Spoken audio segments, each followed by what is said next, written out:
Benvinguts a un nou podcast de Recomana, d'aquests Cítrics, que és el podcast dels crítics comentant espectacles, propostes que hem vist a la cartellera. Avui som amb el Xavi Pardo. Hola, Xavi. Hola, què tal? El Gabriel Sevilla, també el tenim aquí. Hola, què tal? I jo mateixa, que sóc la Núria Canyamares. Doncs entre tots tres parlarem una mica del que hem vist, el que volem veure, el que ens ha arribat. També tenim un àudio del 3C, d'una sòcia del 3C, que ens explicarà què li ha semblat l'espectacle del Papa. I doncs comencem, és el podcast 26, esperem que en vinguin molt més a darrere i arrenquem. Començarà el Gabriel, si et sembla bé? Sí, perfecte. Què has vist? Què ens vols explicar? A veure, jo vaig anar a veure La Yerma, de Juan Carlos Martel, al Lliure de Montjuïc. Llavors és, l'obra, la posada en escena del director del Lliure, al Lliure Gran i a la Sala Gran, no? A la Sala Puigcerver. I primer de tot, vull dir, crec que el que és més rellevant per a mi d'aquesta Yerma és el gest com de programació que ha tingut Martel, no? Perquè, ha decidit programar la primera producció pròpia del Lliure, d'un Lorca, després de Pasqual, que és com el gran expert en Lorca, i a més, ha fet una Yerma a la Sala Puigcerver, que això ho comentaven a la roda de premsa, i és veritat que la gran referència de Yerma, la versió canònica, és la que es va fer al 71, que va fer l'escenografia Fabia Puigcerver. Llavors, fer la teva Yerma a la Sala Puigcerver 50 anys després de la versió de Puigcerver és com un gest molt, molt arriscat, i jo crec que això s'ha d'agrair perquè és un gest valent, no? És una programació, jo crec que molt interessant, molt valenta, i que, a més, marca una mica per mi el que és un diàleg del nou Lliure, del Lliure de Martel, amb el que ha sigut la història o la intrahistòria del teatre lliure. No? Crec que dialoga molt amb el que han sigut els orígens, no? amb Puigcerver i amb Pasqual. Dit això, a mi és una versió que, m'ha agradat en alguns aspectes, en d'altres no. S'ha de dir que la crítica l'ha rebut molt bé, vull dir, les crítiques han sigut molt positives, el públic també, en xarxes socials ha sigut molt entusiasta. Per mi n'hi ha dos aspectes que són molt interessants, que són, primer, l'escenografia que ha fet Frederic Amat, que ha fet com la representació com d'un món de Venus, és a dir, una representació abstracta del sexe femení i tota coberta de cendra, per significar una mica la metàfora visual del que és la infertilitat de Yerma. No? La gran tragèdia del personatge de Yerma és que vol tenir fills i no pot tenir fills, i aquesta posada en escenes com que representa la metàfora d'aquesta infertilitat, i és visualment molt, molt atractiva, i a més, el que crec que fa molt bé és que és una posada en escena com molt antirealista, és a dir, no es reprodueix un típic poble rural espanyol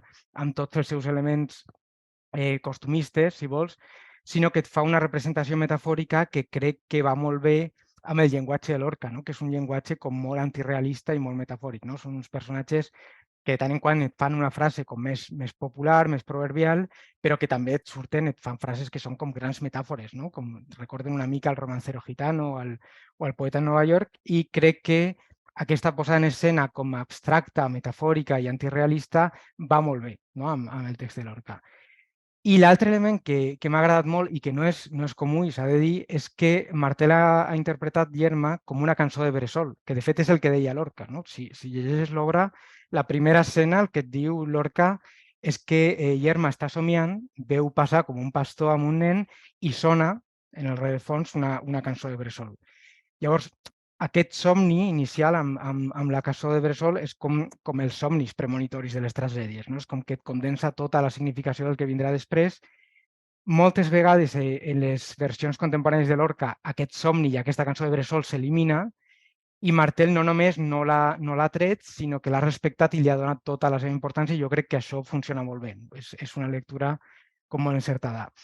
I la part que a mi personalment no m'ha convençut tant, però és veritat que sí que a la crítica i al públic els ha agradat molt, ha sigut la direcció d'actors. És a dir, no els intèrprets, que em semblen molt bons actors, de fet els he vist en altres obres i m'han agradat molt, sinó, el to general que han donat a la peça, que per mi no era, tan convincent. És a dir, en el cas de la Yerma de Maria Hervás, per al meu gust, era una Yerma que començava ja en un registre molt dramàtic, com molt al límit, no? molt trencada, i això és com que limitava molt les possibilitats d'evolució dramàtica després, no? I Maria Herbàs jo l'he vista, per exemple, recordo Jauria de Jordi Casanovas, que va fer un paper magnífic, vull dir que em consta que és una molt bona actriu, però en aquest cas crec que el registre és com massa dramàtic des de l'inici, no? És com molt al límit. I en canvi el Juan de Joan Amargós, que a mi Amargós m'agrada moltíssim, vull dir, el recordo a Nit de Reis, fent Malvolio, als Àngels d'Amèrica, fent de Prior, i va fer molts bons papers. En aquest cas, la meva impressió és com que ha volgut fer un registre com molt discret, molt sobri, molt auster, i de vegades queda com, per al meu gust, com massa discret, no? És com que de vegades li demanaries una mica més d'empenta, no? Una mica més d'intenció. Però insisteixo, vull dir, el problema no són, evidentment, els actors. La qüestió és que crec que s'ha decidit aquest to de la versió de Martel. A mi, personalment, no m'ha convençut tant, però crec que és una opinió molt estrictament personal, perquè sí que és veritat que en general ha agradat molt. Ara, torno al principi, diguem, crec que el més rellevant d'aquesta Yerma, o el més interessant, és la decisió de Martel de tornar a Lorca després de Pasqual i de tornar a Yerma a la sala Puigcerver. No? Jo crec que aquí n'hi ha molta història del teatre lliure i crec que és un gest de programació molt interessant perquè Martel ahir recupera el que jo crec que és la part més interessant del llegat de Pasqual, que és programar Lorca i fer un Lorca que és difícil, no? Que és un Lorca que s'ha arriscat de fer. Llavors, diguem, aquesta ha sigut la meva visió de Yerma. Molt bé, una opinió molt completa. Sí, jo estic 100% d'acord amb tu. La vaig veure ahir i em va semblar un muntatge bastant molt notable i això que les expectatives van a la contra, perquè quan són tan elevades, justament per aquesta intrahistòria del llibre, dius, hòstia, cuidado que són palabras mayores, això, aviam què hauràs fet, no? Justament, a més, venint de muntatges anteriors de Martel que no havien acabat de funcionar. I em va semblar una excel·lent posada en escena, justament per això, per com dialoga amb Puigcerver, ho comentàvem a la sortida amb el Ramon Oliver, de com aquesta tela que col·loca el Frederic Amat s'emmiralla una mica amb l'escenografia que va fer el mateix Puigcerver als 70, i em va semblar que estava molt bé, tot i que també hi ha alguns elements que no vaig acabar d'entendre. Per exemple, hi ha un moment en què, a l'inici, en què utilitzen un titella d'un nen, que l'utilitzen al principi i després se n'obliden. Tota la resta de la funció queda en un racó assegut i ja no el tornen a tocar mai més. No sé si era un element que tenien previst d'incorporar d'alguna manera, després no els hi va acabar de funcionar i el van arraconar, però em va semblar que... Sí, no, és que és el personatge del nen. És que al text de Lorca aquest nen surt només al principi. És a dir, probablement hauria sigut més clar treure'l. Treure'l d'allà, sí, perquè es queda... Posar-ho al principi, treure'l i ja.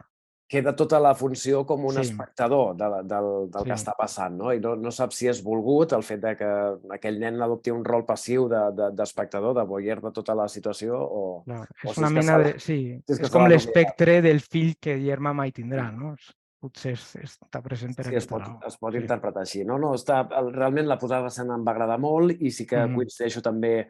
També curiós el fet d'això, d'haver triat aquesta Yerma, perquè el llibre de Martel, ara que ens acostem cap al final d'aquesta etapa, el llibre de Martel s'ha caracteritzat pels catarsis i per fer un gir i per anar cap al teatre de creació contemporània més arriscat, i bé, a vegades no ha tingut la resposta que potser esperaven quantitativament en nombre de públic, i no està malament buscar l'equilibri i intentar també tornar als clàssics i fer relectures de clàssics des d'una perspectiva actual interessant, com és el cas d'aquesta Yerma.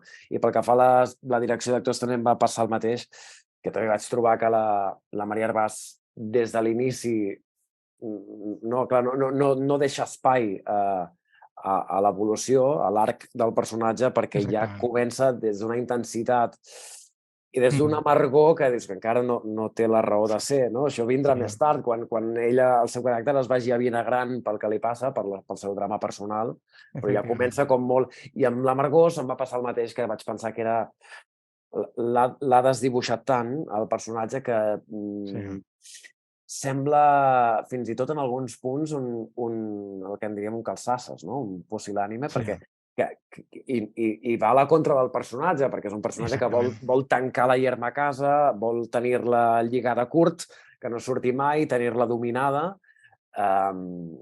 i no, clar, sembla que sigui la situació al revés, una dona empoderada, agressiva, que sap portar les regnes de casa, i un home que s'acovardeix. I t'altera els rols de poder d'aquella casa. Clar, és exactament el que dius. És que, en principi, comença amb una dona que està sotmesa a l'home i l'home és dominant, i la gràcia de l'evolució dels personatges és que al final és al contrari, no? Sí, I aquí és tota l'estona com si fos el final, no? És tota l'estona ella amb força i ell molt feble. I és veritat que és una llàstima perquè Amargós és un actor amb moltíssimes possibilitats. Vull dir, és algú al que jo li he vist fer moltes coses molt bones en diferents personatges que eren difícils. Vull dir, és un actor amb registre. Sí, completament. A mi també per això dic que crec que és una opció des de la direcció d'actors, i a mi personalment no em va convèncer tant perquè crec que no explota totes les possibilitats de l'actor i del personatge, però és ja una qüestió de matisos. Tu no l'has vista, Núria? No l'he vista, la tinc pendent. Sí. Deures. Exacte. Ui, la llista és ben llarga. Sí. I el tema és això, que canvien tan ràpid a la cartellera, sempre diem, no?, que el temps d'explotació d'un espectacle és tan curt per tot el sistema, per com funciona, que no donem abast. Ni nosaltres ni els actors de pair, no?, que quan ja deuen tenir el personatge incorporat, perquè també els assajos potser és una cosa és el treball de taula i que t'hagis ja estudiat el guió, però són 1 mes i mig, 2. I després el que pugui durar l'explotació ben bé amb les funcions, i si tens sort tens gira. I si no, allà s'acaba. Aquesta Yerma anirà a Madrid i després tornarà a Catalunya. Llavors, ahir la podrem veure una altra vegada. No a Barcelona, però per Catalunya. Llavors, n'hi haurà rodatge. Molt bé.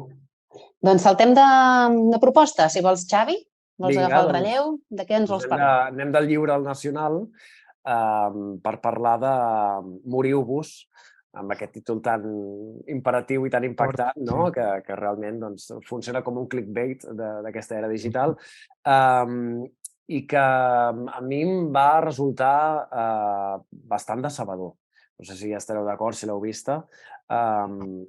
També tornem, com sempre, al tema de les expectatives, que poden ser molt cabrones. Veníem de Encara hi ha algú al bosc, el Moriu-vos és d'aquest col·lectiu Cultura i Conflicte, i veníem d'aquell Encara hi ha algú al bosc, que a mi em va semblar un muntatge molt encertat, amb un tema molt difícil de tractar i que estava molt ben tractat, com eren les violacions que hi va haver durant la Guerra als Balcans.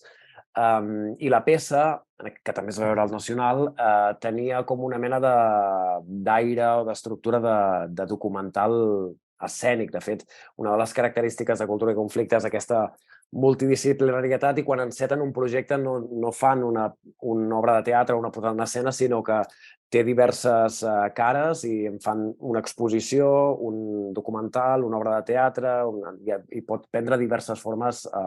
I, de fet, a l'Encara hi ha algú al bosc van fer tant l'obra de teatre com el documental que es va passar a TV3.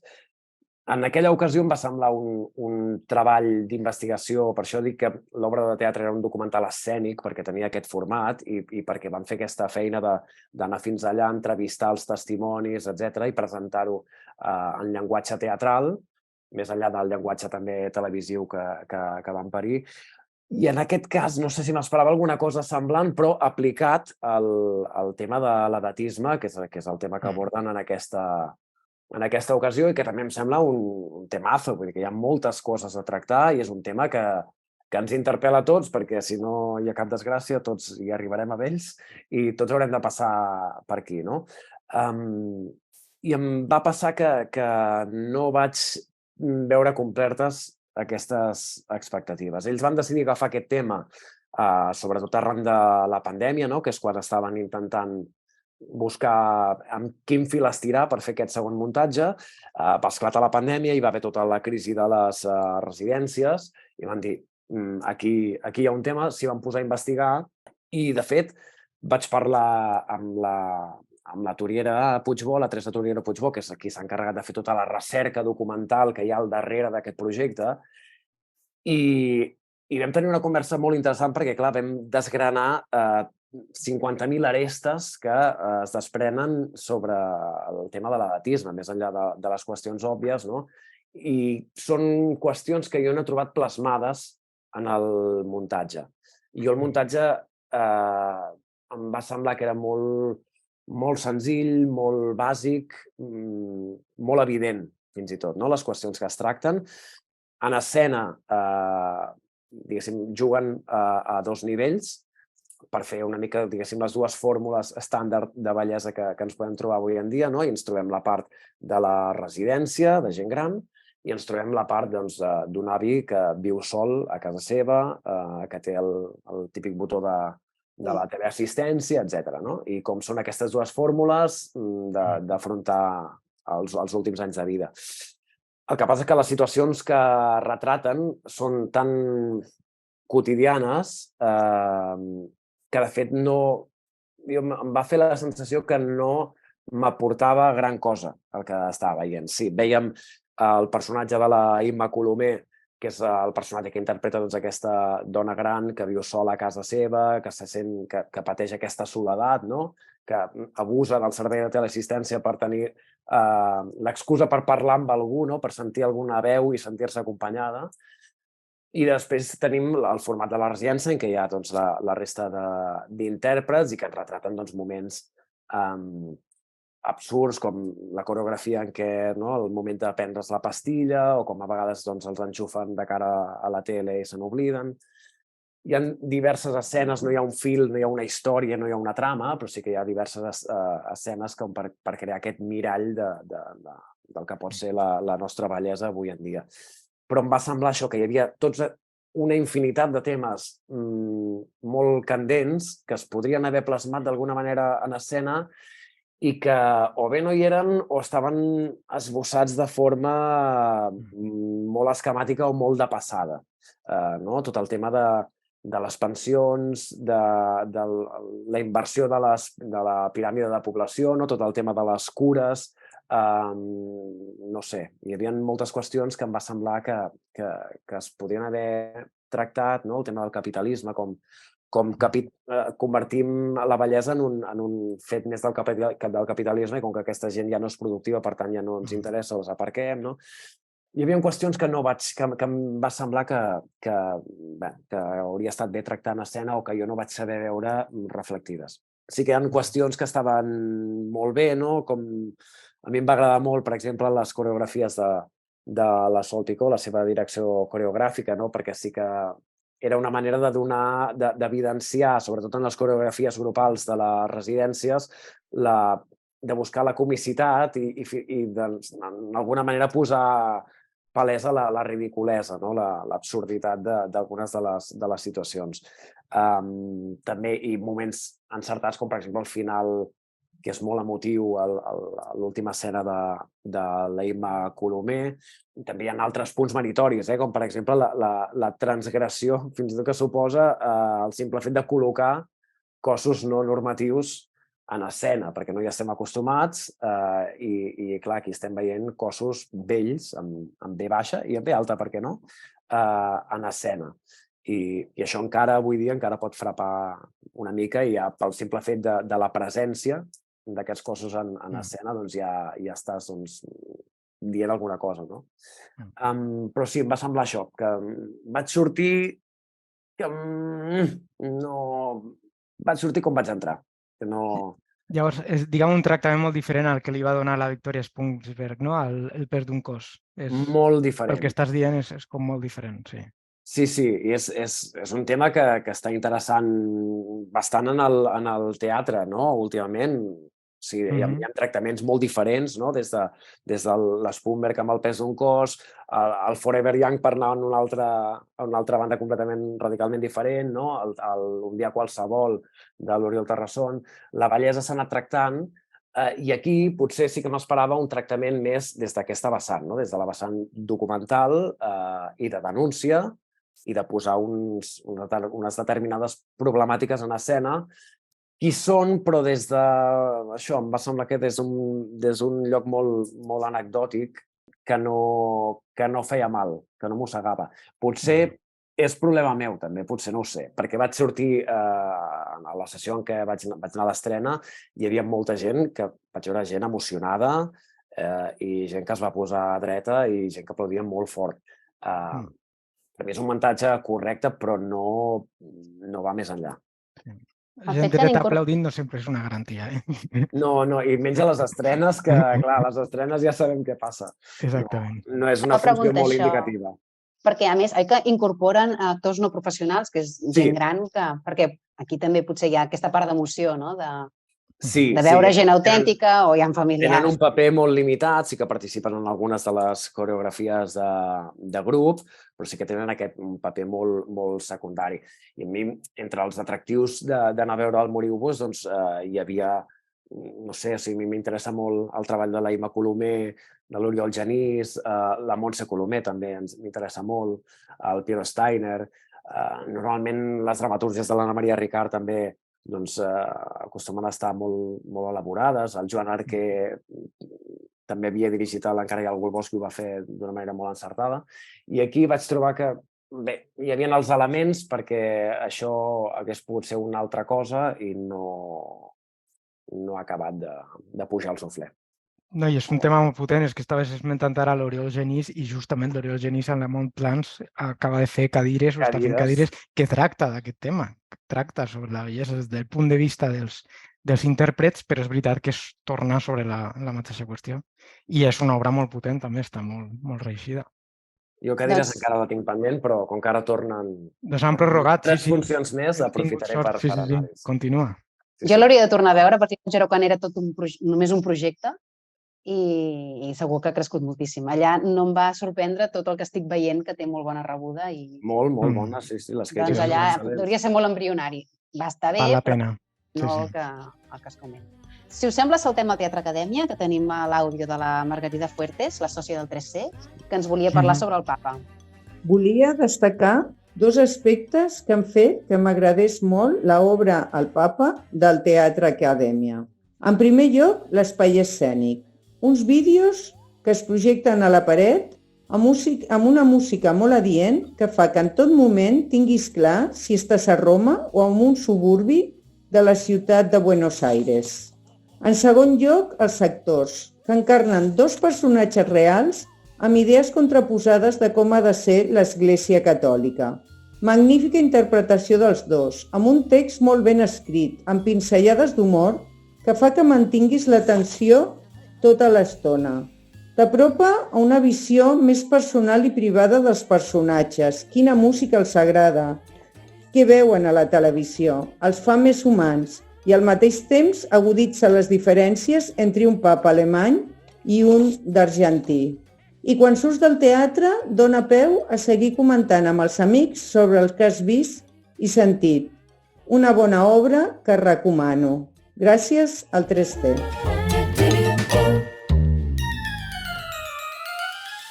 L'heu vist vosaltres del Papa o no?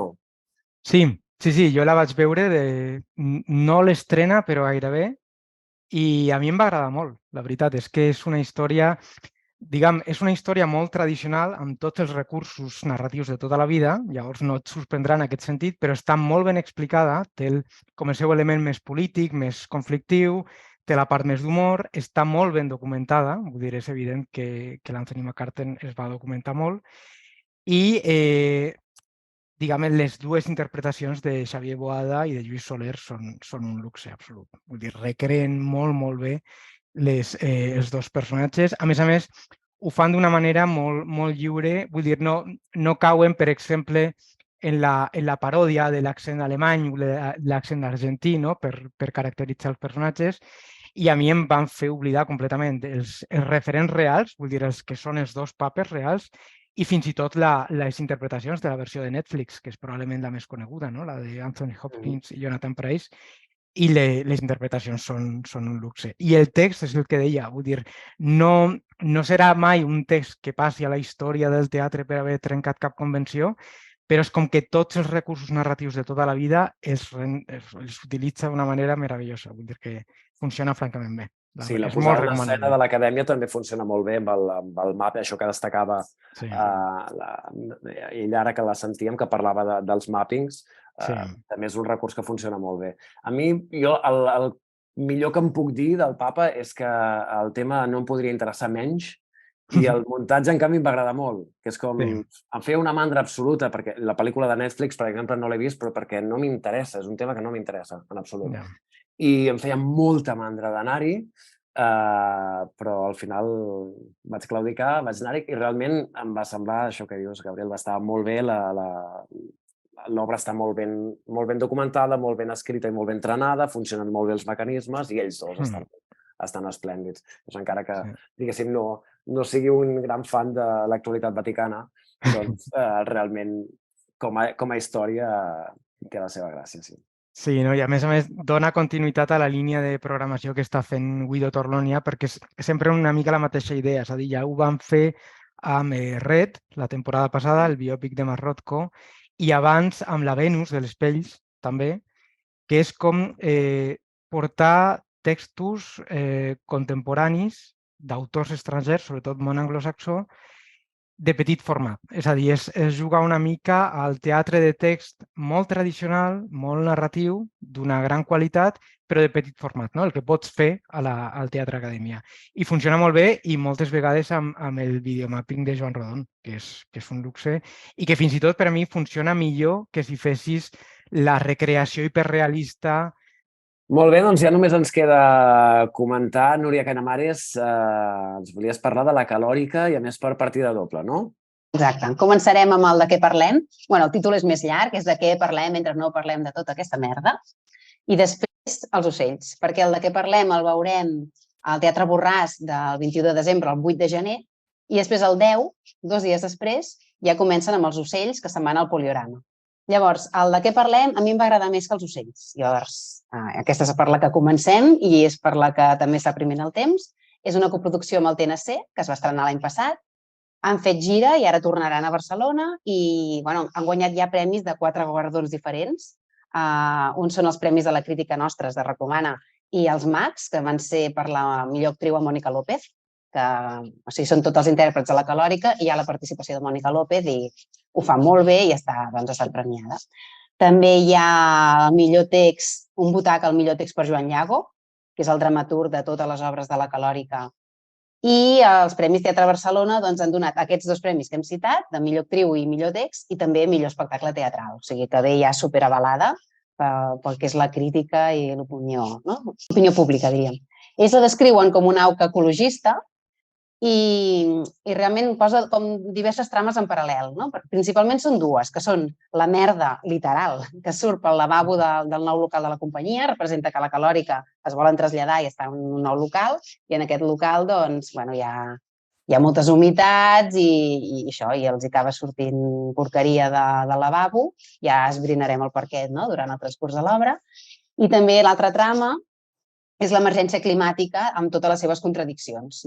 I en totes 2 trames veus que hi ha negacionistes, són els veïns del bloc de pisos que no estan d'acord potser en arreglar el problema que tenen en aquest bloc, i després els poders fàctics, que també hi ha molt negacionista contra el canvi climàtic, però és evident que aquí tenim un problema i que el temps ens va a la contra i que ens estem acostumant a aquestes pudors, que ja les sentim com olors, com si ja formessin part de la nostra vida i que hauríem de poder reaccionar i aturar el que ens està venint a sobre. Doncs és un tema alarmament real que hi hem de fer front ja, no ens podem esperar més. I l'altre espectacle que us volia comentar són els ocells, que com dèiem seran al Poliorama a partir del 10 de gener, i sí que l'ha escrit Joan Llago, però és a partir d'una versió d'Aristòfanes, que encara és ben vigent, perquè tot i ser un text del 414 abans de Crist, encara volem seguir tenint, com aquests atenencs del seu moment, una vida còmoda, relaxada i lliure. El que veiem a l'espectacle és que volen convertir-se en ocells, volen deixar de ser humans, els protagonistes, i de fet convèncer totes les aus que la seva opció de societat és la millor. I des de l'absurd s'arriben a moments molt hilarants però s'estira el populisme i es posa en pràctica tots aquests mecanismes emocionals que fan funcionar aquest populisme i que ens acaben convertint en persones molt permeables, que ens acabem creient tot el que ens diuen i ens fa reflexionar sobre la democràcia, sobre el capitalisme, sobre la corrupció, tot el que és la manipulació de masses, o sigui, el sistema.